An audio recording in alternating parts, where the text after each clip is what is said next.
Guys, I'm looking at why 80-20 is better than 100%. I'm a wellness coach, and yes, I actually eat things like pizza and croissants. In fact, I eat stuff like this pretty regularly, once a week, for a splurge. And we've been conditioned to think that truly to be healthy, we have to adopt this rigid all or nothing identity. If you aren't eating perfectly 100% of the time, you're failing, right? We put so much pressure on ourselves, it's ridiculous. And the science tells a completely different story. Aiming for absolute perfection is actually counterproductive. It stresses you out and it's just not good for your health.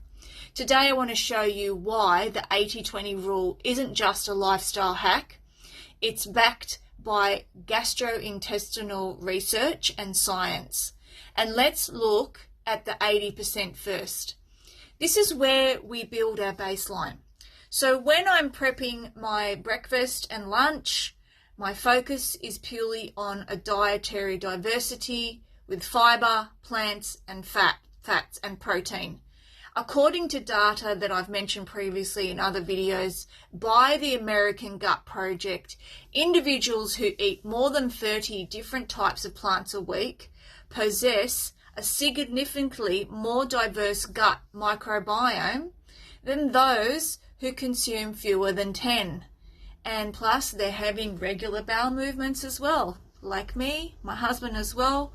So eating a big colourful salad packed with different greens, nuts, seeds, even herbs and spices, guys. Herbs and spices are considered veggies.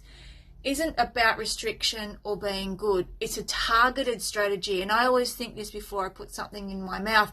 And we are feeding our good gut microbes the fiber and polyphenols they need to thrive. This is via Van der Merwe 2020. And I'll put that in the research in the description as well. When you consistently take care of that 80%, your gut ecosystem becomes incredibly resilient and tough. And it can easily handle a little bit of dietary turbulence. But here is where the perfectionist mindset completely backfires. People obsess over the remaining 20%. They stress out at restaurants, feel intense guilt over a slice of birthday cake or a little bit of dessert, and live in a constant dietary anxiety, in a state of that. And here is what research shows. Stress is a major gut disruptor. And gastrointestinal neurological studies highlight a powerful bidirectional pathway called the gut-brain axis, and this is via Chen 2026. All these references I'll put in the description as well so you can look it up.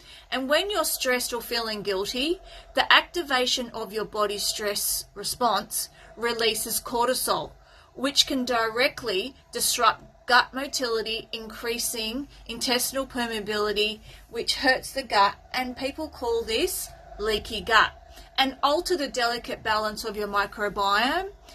There is Botello et al. 2025 and Verma et al. 2024 via them. The research is there. And in plain terms, the chronic anxiety of trying to eat 100% perfectly can do far more measurable damage to your digestion than the occasional processed snack could. And if you eat a treat while you're relaxed and happy, your body handles it beautifully. If you eat it soaked in guilt or cortisol, your digestion shuts down and you end up with a bloaty tummy and sore stomach, pretty much.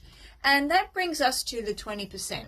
This is the food that feeds your soul, your social life, and your sanity. True wellness isn't a clinical trial. It's a life meant to be lived. And you're meant to live your life, guys, and live it freely, without any guilt, without feeling pain. And I don't call it a cheat meal because cheating implies you did something wrong. It's just part of a healthy, balanced human existence. Authenticity, which I like to be, thrives when you drop the wellness robot act. Always try to be yourself. So let go of the perfectionism, self-critical stuff that's happening in here, Feed your gut 80% of the time and feed your soul the other 20%, and your microbiome and your mental health will absolutely love you and thank you for it. Drop a comment, guys, below. What's your favorite 20% food that you refuse to give up?